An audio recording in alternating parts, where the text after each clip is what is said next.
Bonjour et bienvenue sur la suite de Siberia The World Before. On s'était laissé après une cinématique lourde de sens. Et voici la suite.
Donc voilà, la libération de Vagan.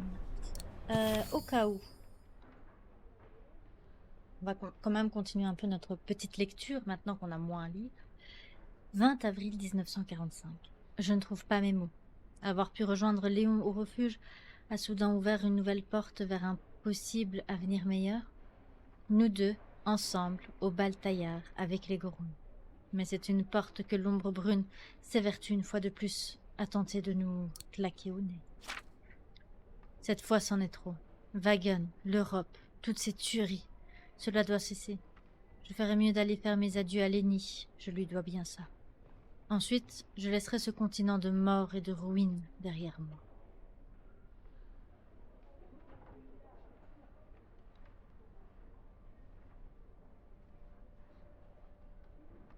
Parents. On n'a pas... Tiens, j'ai jamais lu ce truc, j'ai jamais lu. Lisons-le, profitons-en. Mon capitaine, je me permets de vous laisser cette note pour vous faire part d'un événement troublant. Vous souvenez-vous de la prisonnière que nous ont laissé les Rouges avant leur départ? Une femme rousse, langue bien pendue, artiste officielle du régime. Elle devait passer hier devant le tribunal militaire pour avoir largement contribué à la propagande de l'ombre brune. Mais avant que j'aie pu la conduire devant la cour, un Brit, un officier supérieur, m'a interpellé. Il m'a alors ordonné de relâcher la prisonnière, arguant qu'il y avait erreur sur la personne. Eu égard à la différence de grade, j'ai obtempéré. Mais j'en conçois depuis un malaise certain. Les Rouges semblaient en effet catégoriques quant à la culpabilité de cette jeune femme, et, comme il fallait s'en douter, elle est introuvable depuis que je l'ai relâchée sous la pression de cet officier britannique. Pensez-vous qu'il y a là matière à ce que je rédige un rapport à l'attention de la police militaire? Bien à vous, sergent Scott Curtis. Curtis. Je crois qu'il parle de Yunta.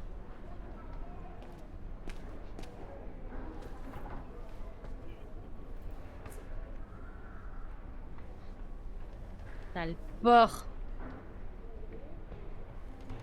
Ah, c'est un La manque de respect envers les petite corps. traînée Vagueran. Plus tenace qu'une puce sur un rat, on dirait. J'ai vraiment été très déçu de ne pas tomber sur toi lorsque nous sommes passés faire un peu de ménage chez tes parents. Avant de les balancer dans le dombre.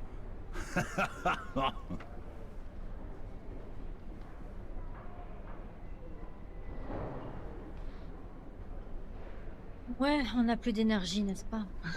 Laissons tomber. Ne nous rabaissons pas à cet individu ignare. Cours, petit lapin! Cours! Nous serons vite de retour pour en finir avec vous tous! Mais toi, tu seras mort. Eh oui. Du coup, donc évidemment, oui, je vais vous montrer ça au cas où, si j'y arrive. Dans les objectifs ici, donc saluer de vieilles connaissances avant d'aller à l'infirmerie. C'est pour ça que je l'ai parlé à ce gros porc. Parce que c'est un gros porc. Un manque de respect envers les pauvres. Je devrais arrêter. Bref, Wagen libéré, les patriotes wagennois écrasent l'ombre brune et hissent le drapeau de l'Ostertal au-dessus de la ville. Les patriotes de l'Ostertal se sont rébellés contre les conquérants de l'ombre brune et sont parvenus aujourd'hui à libérer Wagen, leur capitale. Alors qu'une gigantesque armée des forces alliées s'était rassemblée aux portes de la ville, des milliers de partisans assiégés ont fondu sur les barricades de l'ombre brune, neutralisé les garnisons ennemies et hissé le drapeau de l'Ostertal au-dessus de la ville en signe de victoire. D'après les dernières informations obtenues auprès du quartier général, les forces alliées ont rejoint les patriotes wagennois sur la place musicale, en plein cœur de la capitale, au terme d'âpres affrontements contre l'ombre brune et la milice collaborationniste de Wagen. À l'occasion d'un discours extraordinaire, un major soviétique a pris la parole au milieu des automates de la place.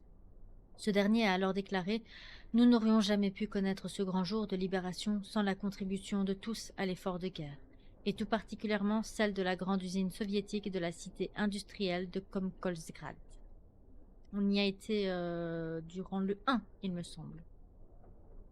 Komkolzgrad. On a failli mourir dans cette zone, encore une fois. Située entre l'Ukraine et le Kazakhstan, cette usine est parvenue à maintenir son activité d'extraction et de raffinage de métaux lourds grâce à sa main-d'œuvre d'automate. Le major a ensuite ajouté, par un heureux concours de circonstances, il s'avère que le créateur de cette usine d'automates est également le créateur de cette place musicale sur laquelle nous nous tenons aujourd'hui, en tant que citoyens du monde libre. Soyons donc tous reconnaissants envers Hans Vorarlberg. La radio de Wagen a confirmé dans la soirée que la capitale de l'Ostertal avait été libérée et que le commandant en chef de l'ombre brune avait signé une reddition sans condition. Rappelez-vous, le mal ne gagne jamais, même s'il met des années à nous montrer son pouvoir, il finira bien par tomber un jour. Ne vous inquiétez pas. Tiens, monsieur. Monsieur. Non! De Dieu! God! Herr Sauer? Ah, Fräulein Dana. Que faites-vous ici? Eh bien, contrairement à mes anciens collègues de l'expédition Origine, moi, j'ai refusé d'être recruté par les Alliés. Alors, en conséquence de quoi, j'ai rejeté toute immunité. Pourquoi avez-vous fait cela? Eh bien,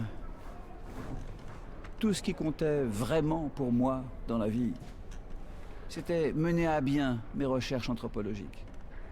Mais s'il y a bien une chose que j'ai apprise au Baltaïa, c'est qu'il est impossible de le faire en servant les desseins de telle ou telle superpuissance, même temporairement. J'en ai eu assez de prostituer la science. Donc, je me suis livré afin d'être jugé pour avoir accepté d'être financé par l'ombre brune. Je vois. Je suis navré pour Léon, Fräulein Dana. Vous étiez si proche. Il parlait de vous sans cesse. Je m'en veux d'avoir été si dur envers lui la dernière fois que je l'ai vu. C'était un type bien. Il me manque. Son intégrité. Il me manque aussi.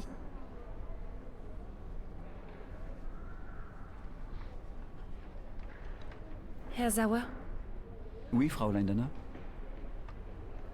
merci pour m'avoir transmis la lettre de Léon m'expliquant ce qui s'était passé au Baltaillard, comme vous le lui avez promis, malgré vos griefs. Cela prouve que vous êtes un homme d'honneur. Prenez soin de vous.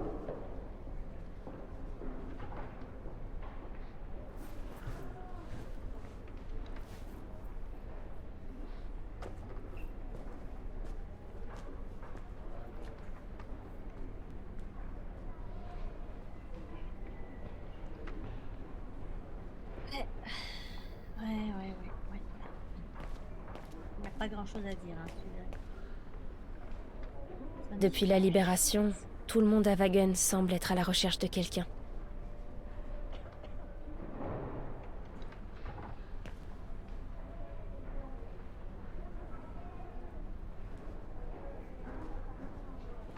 Dieu du ciel, c'est toi, Dana? Herr Gustav? Je préférais quand c'était l'Académie de musique, hein? C'est le QG des Alliés, désormais. Oui, Je suis passé voir Lenny. je suis là pour ça également. Je tenais à la voir avant de partir. Comment va-t-elle? Elle survit, je pense. Les Alliés prennent bien soin d'elle ici, à l'infirmerie. Dieu merci, traitement spécial pour son rôle dans la Résistance. Mais il est fort probable qu'elle ne remarchera jamais. Je suis désolée de ce qui lui est arrivé. J'ai laissé Léon mourir seul et je n'ai rien pu faire pour Lenny lorsqu'elle a été touchée au cours de l'assaut du refuge. Je comprends, ma jolie, vraiment. Mais tu n'as pas à t'en vouloir.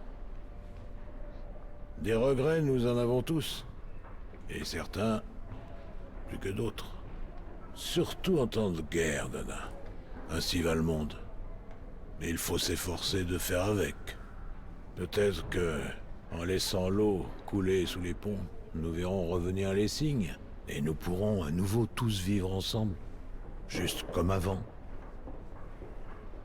Ce serait bien si seulement c'était possible. Et Lenny? J'ai promis de passer le restant de mes jours à prendre soin d'elle. J'ai déjà perdu ma fille une fois. Je refuse de la perdre à nouveau. Je vais reprendre le refuge. Et l'adapter à son handicap. Tu vois? C'est une bonne idée. Ça ne va pas, Dana? Alors, on sait très bien ce qu'il a fait pendant l'occupation. Hein. Pendant la guerre, on doit faire des choix, pas forcément les bons.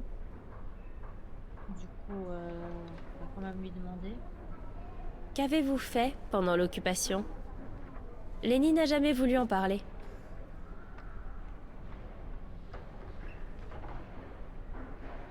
Si tu tiens à le savoir, j'ai été déchargé par le tribunal militaire, Dana.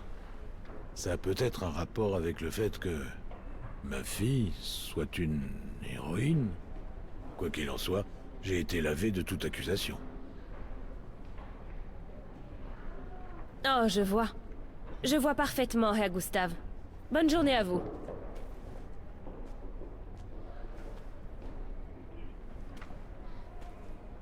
Voilà, je crois que j'ai vu tout le monde. Il ne me reste plus qu'à rendre visite à Lenny à l'infirmerie. Moi, je comprends les deux points de vue. Je comprends qu'elle soit en colère parce qu'il faisait partie de l'ennemi, hein, littéralement. Il vient de le dire, j'ai été déchargée militairement. Donc, en fait, dans un pays, ceux qui font leur service militaire, dans certains pays, c'est obligatoire, dans d'autres, plus. Mais avant, oui. Par exemple, je prends l'exemple de mon père, il a fait son service militaire. Lors de la guerre 40-45, il a été déployé en Allemagne. C'est vers la fin, donc vraiment l'après-guerre, vu qu'il est né en 59, donc c'est vraiment l'après-guerre. Mais quand un pays entre en guerre, il oblige ses soldats à aller au front.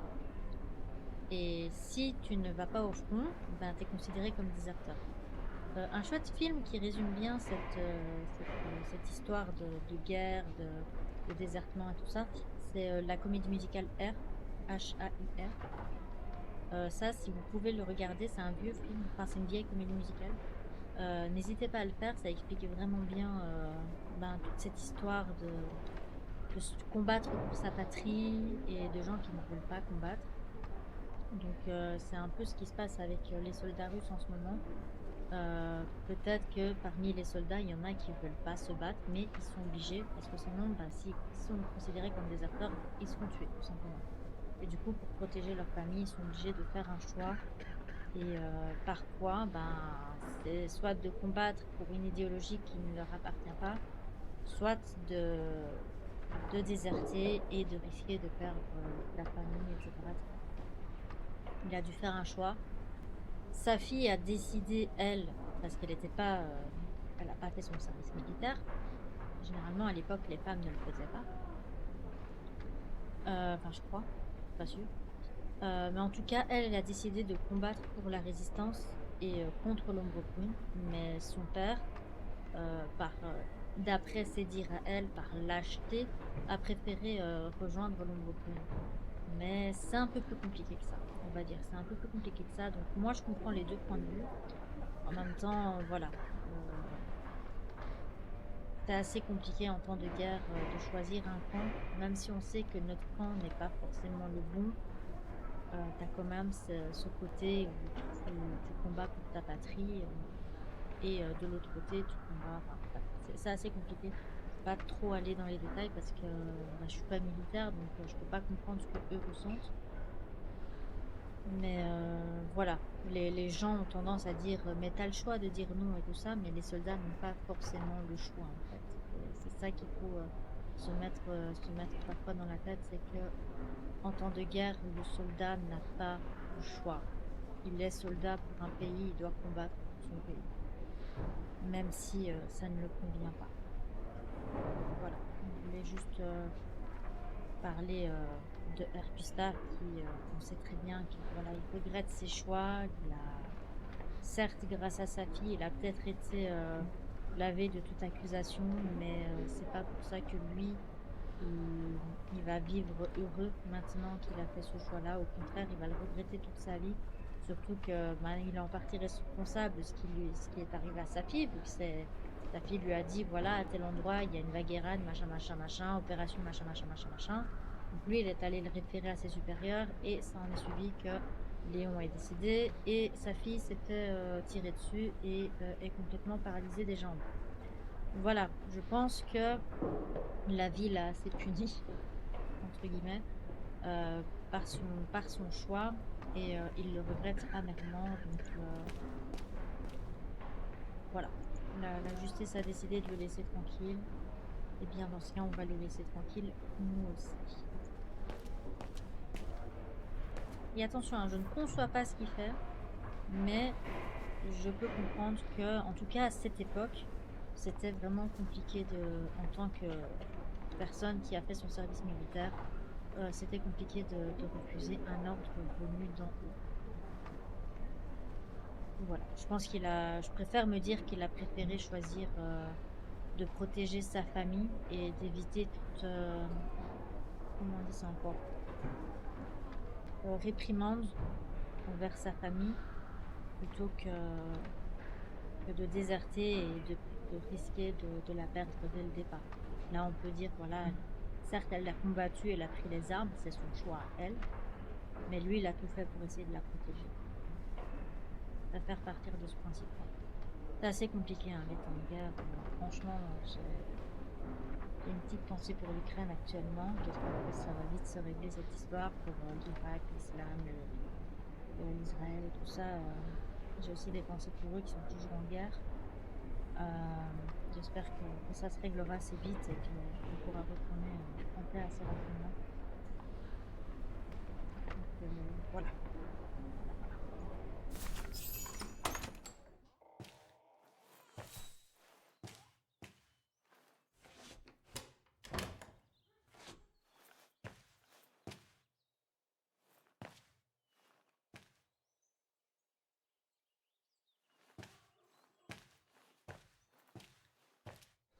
Bonjour Lenny.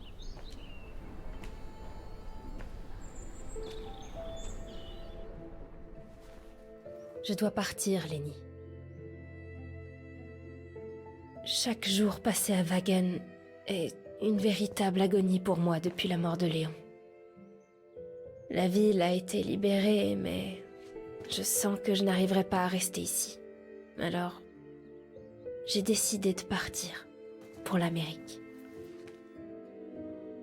Je vais essayer de refaire ma vie. Je ne sais pas si je m'en sortirai mieux aux États-Unis, mais j'aurai plus de chances de me débrouiller là-bas qu'ici.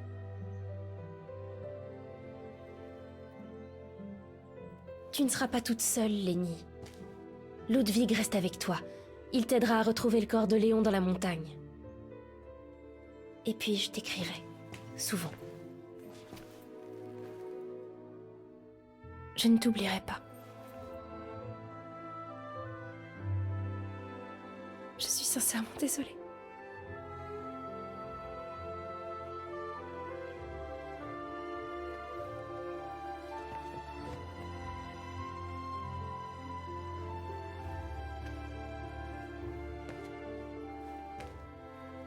Donc Dana, elle n'a jamais su ce que vous avez fait?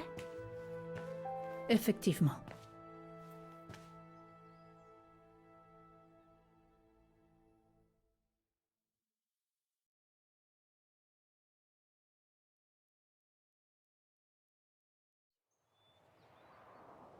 Et vous a-t-elle écrit des États-Unis?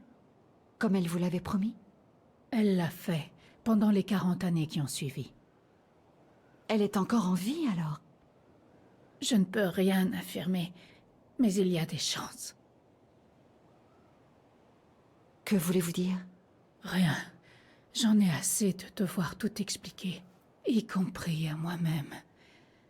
Tout ce que je veux, c'est trouver un peu de paix loin de la culpabilité et de la solitude. Je vais me reposer maintenant.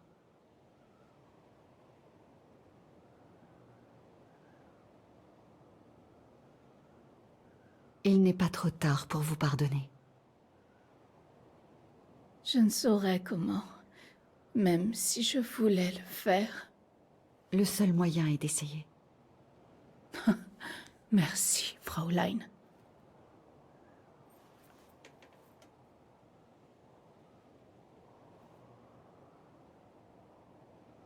Vous trouverez la dernière lettre que j'ai reçue de Dana dans mon automate. Elle vous donnera les réponses que vous cherchez. Merci.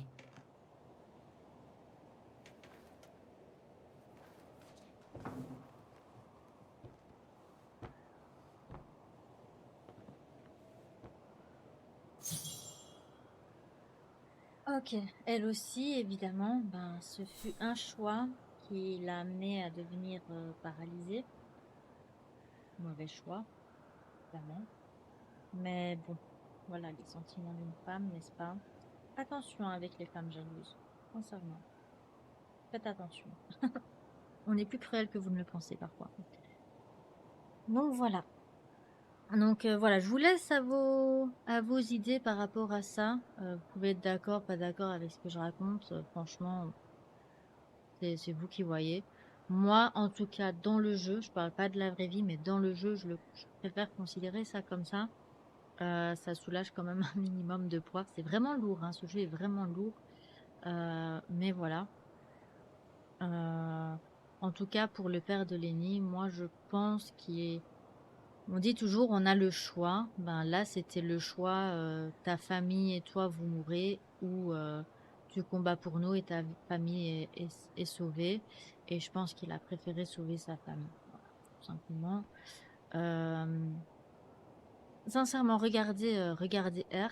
Regardez le film R. Je vais essayer de trouver un lien qui pourra vous montrer une bande-annonce ou je sais pas s'il est disponible sur Netflix ou quoi. Mais en tout cas, essayez de vous le procurer. C'est vraiment une chouette comédie musicale, dont une chanson que vous allez reconnaître certainement. Let the Sunshine In. Regardez-la en version originale, c'est toujours mieux que la version française si vous pouvez. Mais en tout cas, si vous voyez ce film, vous allez pouvoir voir les envers et décors de la guerre. En gros, c'est l'histoire d'un soldat qui va être envoyé au front, qui rencontre une jeune femme dont il tombe amoureux juste avant d'être envoyé au front. Et il fait la connaissance de pacifistes qui refusent d'aller à la guerre. Et c'est toute une histoire d'amour et de loyauté. Et voilà. Donc regardez-la, c'était vraiment, vraiment intéressant. Puis c'est un classique, hein, vous êtes obligé de le regarder au moins une fois dans votre vie, littéralement. Un peu comme Le Magicien d'Oz, hein, si vous ne l'avez pas regardé, allez le regarder. Ce sont peut-être des vieux films, mais ça reste néanmoins des classiques. Des films intemporels, comme on le dit.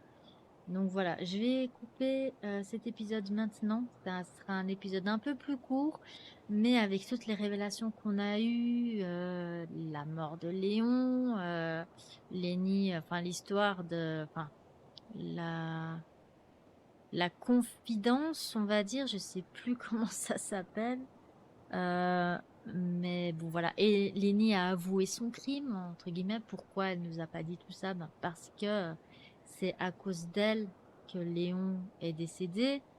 Parce qu'évidemment, c'est sûrement... Déjà, il y avait une tempête, mais en plus de ça, les coups de feu, les grenades, les mitraillettes. Ça a fait des résonances, des échos dans la montagne qui a fait lâcher une partie de la neige, qui a créé une avalanche et qui a tué notre cher Léon. Donc, encore une fois, Dana, tout perdu, sa fille, ses parents, son amant. Donc voilà, je vous laisse avec ce poids, histoire de vous relâcher un tout petit peu le cerveau. Et on reprendra donc la suite la prochaine fois avec peut-être d'autres révélations. Qui sait? Allez, sur ce, j'espère que ça vous aura plu. Et je vous laisse. À la prochaine. Bye bye.